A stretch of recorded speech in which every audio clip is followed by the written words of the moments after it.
Olá pessoal, tudo bem com vocês? Demorei um pouquinho para voltar aqui no canal, não é mesmo? Eu até recebi algumas mensagens das pessoas perguntando se eu não iria fazer mais vídeos sobre a comunicação não violenta. Eu já expresso o quanto que eu sinto muito de não estar aqui com uma constância e fico feliz com essas manifestações porque elas demonstram o quanto tem pessoas engajadas acompanhando aqui o canal e ficam aí na espera de novos conteúdos para dar continuidade ao seu autoconhecimento, na melhoria dos seus relacionamentos. E respondendo essas perguntas, eu digo que sim, eu vou continuar a trazer novos vídeos aqui sobre a CNV. E já que o assunto é comunicação não violenta, bora lá aprender mais um pouquinho. Até agora falamos sobre a observação dos fatos, separar aquilo que acontece daquilo que interpretamos.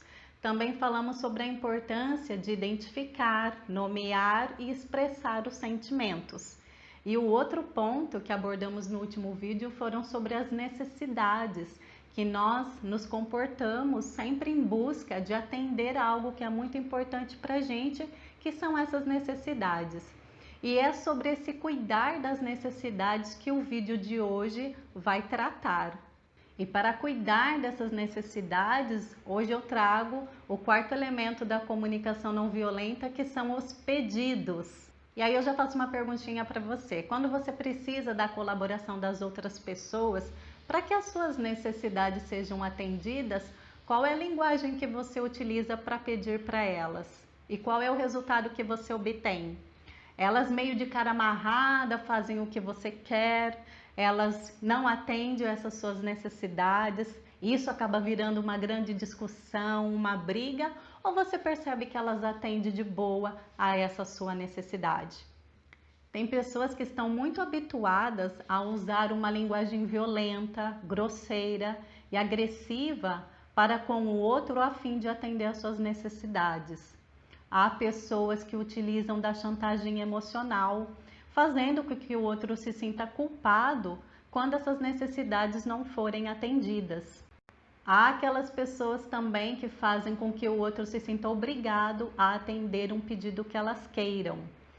E há ainda aquelas que a gente vê muito também, que são as pessoas que utilizam da manipulação para conseguir o que quer do outro. Então, existem vários meios aí que não são muito assertivos, nem muito compassivos, que as pessoas utilizam para conseguir aquilo que ela precisa.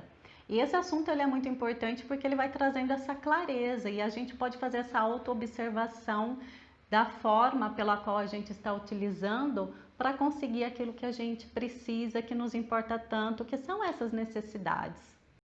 E às vezes esses pedidos chegam muito confuso para as pessoas, elas não entendem o que o outro quer, porque a forma como elas se expressam, né, para pedir alguma coisa, realmente não tem muita clareza. Não sei se você já ouviu algum tipo de pedido desse jeito.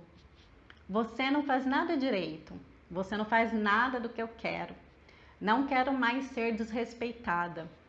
Quero que você me deixe ser eu mesma. Não quero mais comida sobrando no prato, hein? Não quero mais que você seja reativa. E como eu disse, às vezes as pessoas acreditam que estão se expressando de forma clara e que o outro vai entender que isso é um pedido, que elas não querem que aquele comportamento continue se repetindo. Só que o outro, às vezes, por não entender o que a pessoa quer, ele fica pensando, mas afinal de contas, o que essa pessoa está querendo? O que ela está falando? Ela fala, mas não estou entendendo essa narrativa. Então fica confuso alguns pedidos para as pessoas. Então, se você souber pedir, aumentará muito as chances do seu pedido ser atendido, dessa sua necessidade ser satisfeita. O Marshall cita um exemplo de uma mulher que participou num seminário dele e que ela estava muito frustrada, porque ela queria que o marido não passasse tanto tempo no trabalho. E aí ela resolveu fazer esse pedido para o marido. Então ela disse para ele que ela não queria que ele passasse tanto tempo no trabalho. E esqueceu de dizer a ele o que realmente ela queria. E aí, 3 semanas depois, o marido vira para ela e diz que ele se inscreveu num torneio de golfe. E aí veio toda aquela frustração, porque Porque aí quando ela foi percebendo a forma pela qual ela pediu, não tinha realmente essa clareza. E aí ela disse que o que realmente ela queria dele era que ele passasse pelo menos uma noite por semana em casa na companhia dela e dos filhos. Então, realmente, ele atendeu o pedido dela, que foi não passar tanto tempo no trabalho. Ela não finalizou com aquilo que realmente ela queria. Pensa um pouquinho aqui comigo.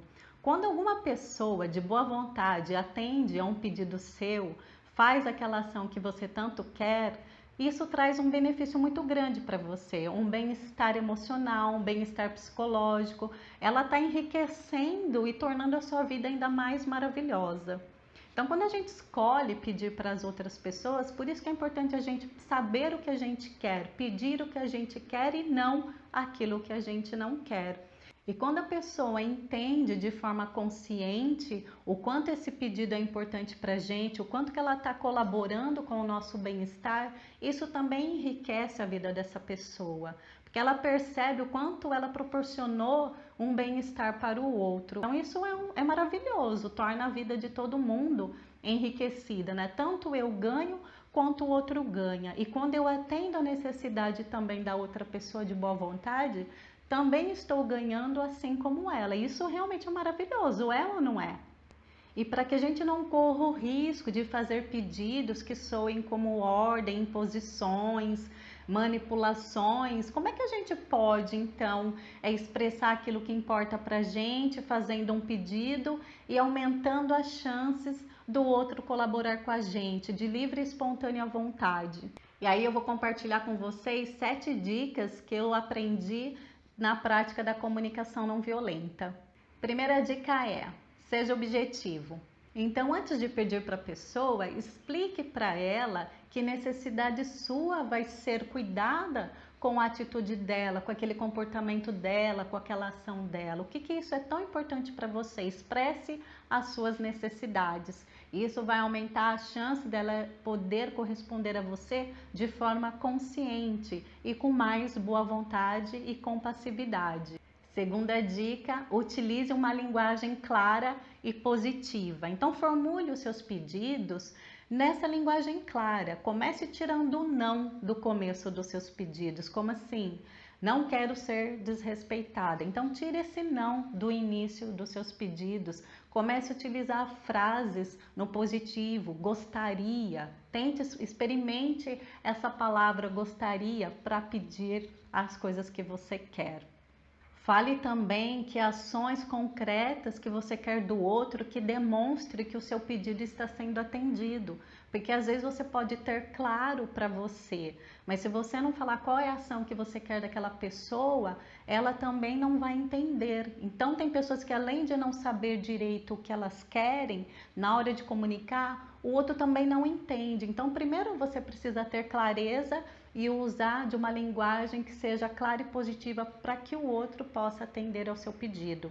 Olha esse exemplo, imagine que você queira ajuda e simplesmente diz para alguém: estou precisando de ajuda. Se você não falar qual é a ajuda que você quer, o que você quer do outro, ele não vai adivinhar o que você está precisando. Em alguns momentos pode até ser muito claro esse pedido de ajuda. Por exemplo, a mãe está chegando do supermercado cheia de sacolas na mão, carregando esse peso, e do portão ela grita: estou precisando de ajuda aqui. E alguém corre para o portão e ajuda essa mãe a entrar e vai aliviando esse peso, né? Pegando as sacolas e trazendo para dentro de casa.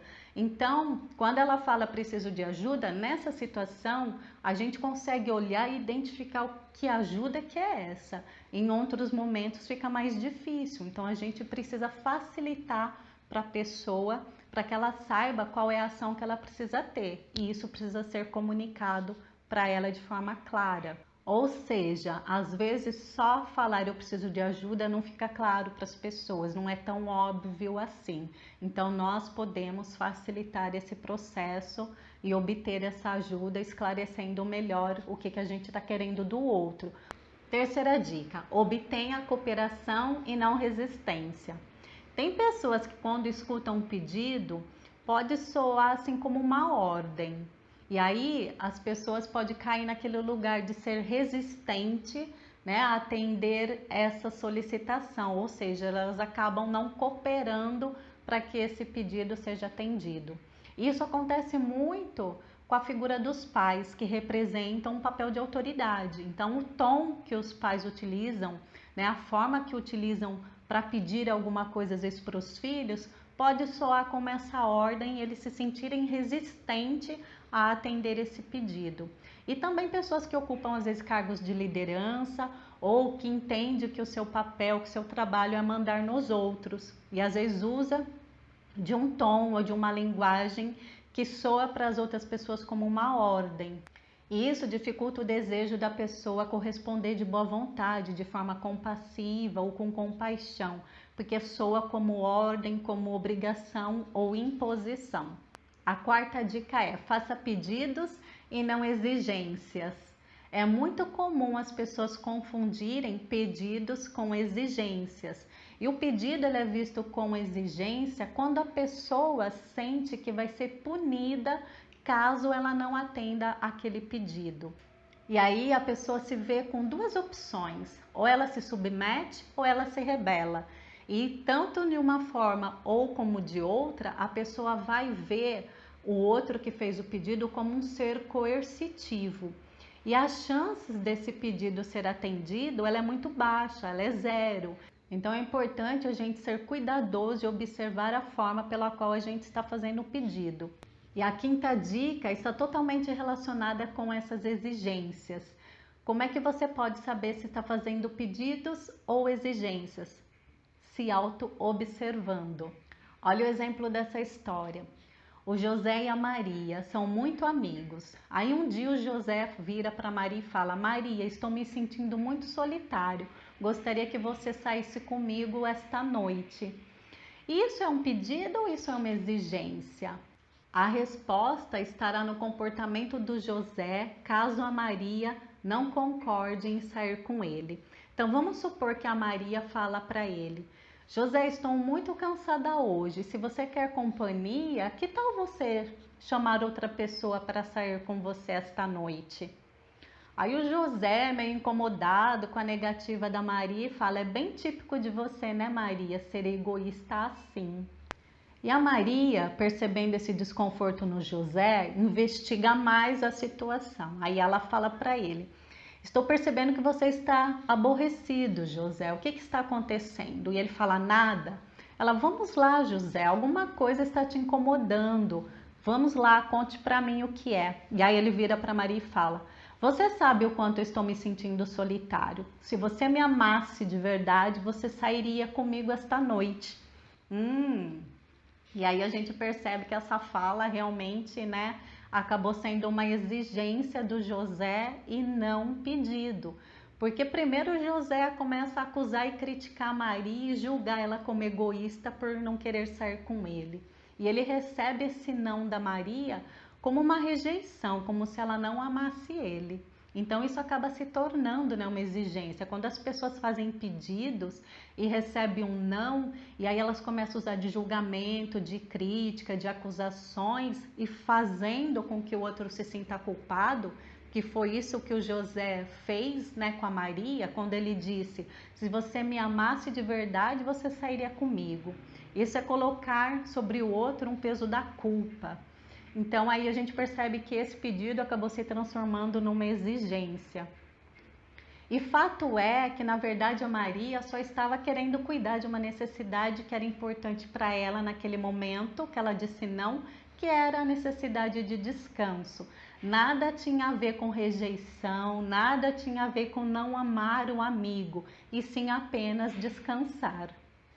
E quanto mais as pessoas ouvem exigências ao invés de pedidos, mais elas querem se afastar das outras pessoas. Elas não querem fazer nada que soe como uma obrigação, uma imposição ou uma exigência. Então a tendência é as pessoas quererem se afastar.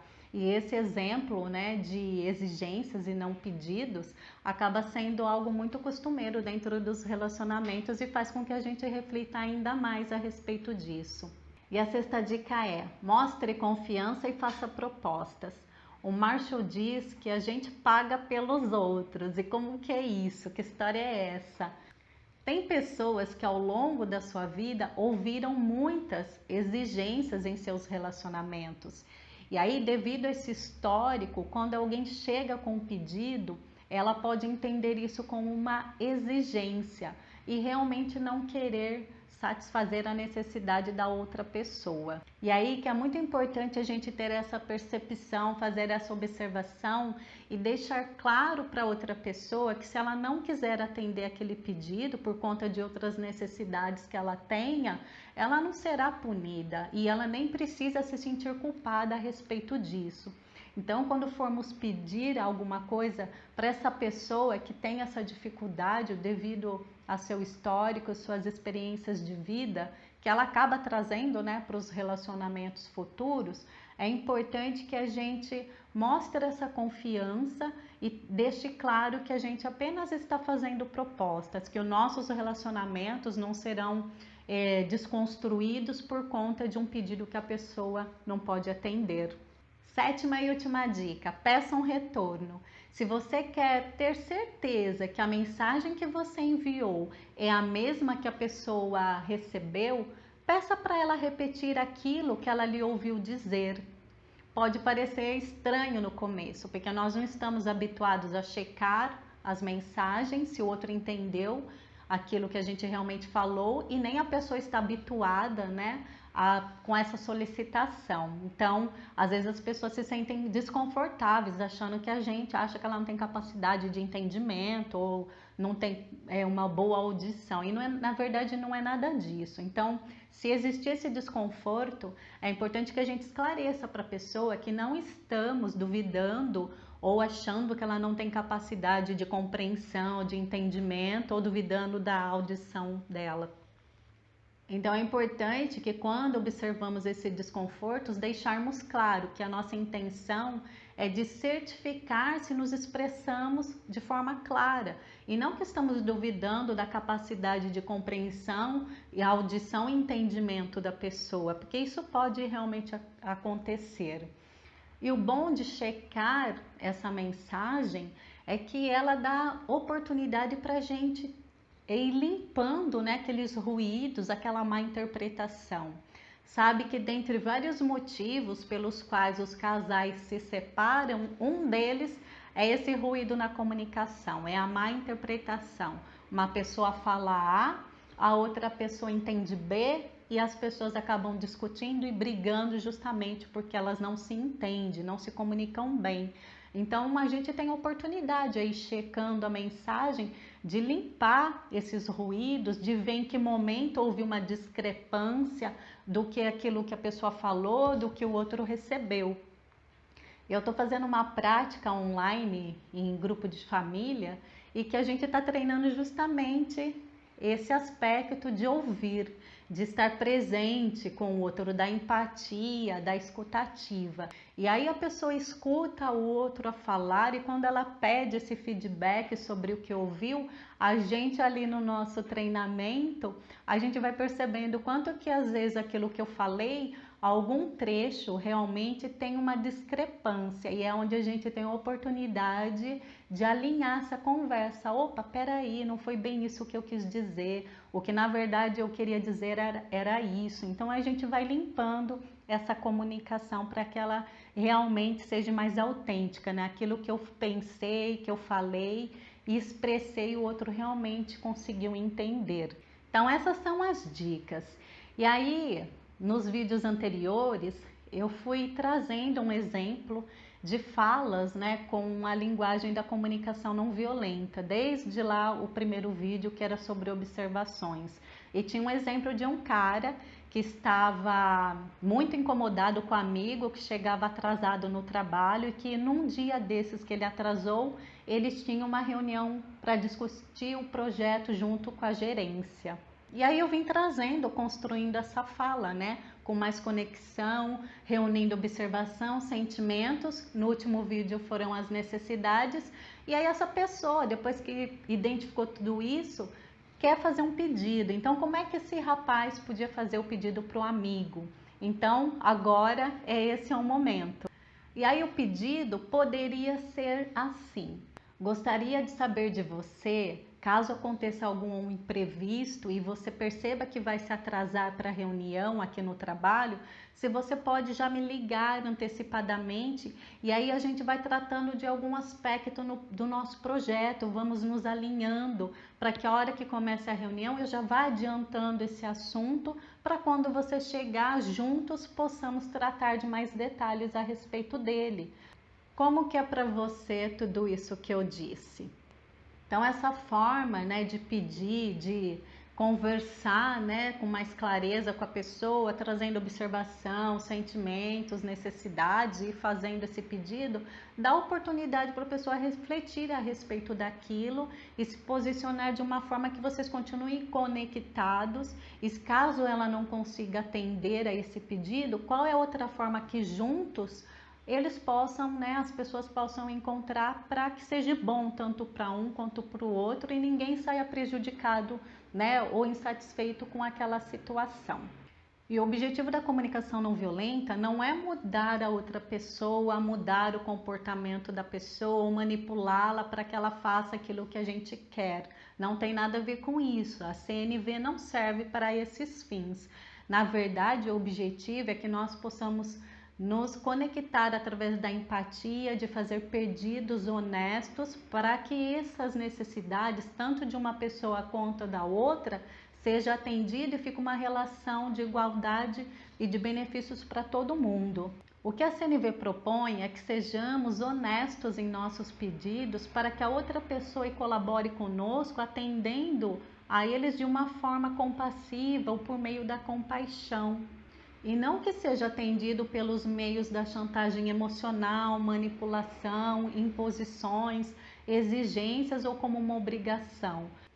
Porque se as pessoas atenderem a um pedido nosso por qualquer uma dessas formas, não será bom para nenhum dos lados. Porque na verdade elas não estarão, né, por meio da compassividade e da compaixão. Então a gente fica sempre numa relação de alguém ganha e o outro perde.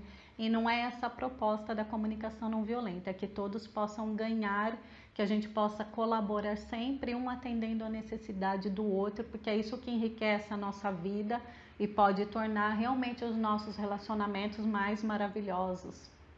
Eu finalizo esse vídeo fazendo um pedido para você. Se você não é inscrito, se inscreva no canal, ative as notificações, curte, compartilhe, comente, interage aqui. Fale também sobre os pedidos que você já ouviu na sua vida, se foram exigências, como é que você percebe isso, né, que chegou para você algum pedido? Se isso faz sentido para você. E se você acha que essa ideia da comunicação não violenta faz sentido para você e pode ajudar as outras pessoas, compartilhe, propague a comunicação não violenta para que as pessoas possam mudar o seu cotidiano, a sua forma de ver a vida, os seus relacionamentos e a forma de ver o mundo e se inserir nele também de uma maneira com mais compassividade, sempre de forma ativa, engajada, com expectativa e engajamento para mudanças. Eu agradeço a sua presença aqui comigo e espero você no próximo vídeo.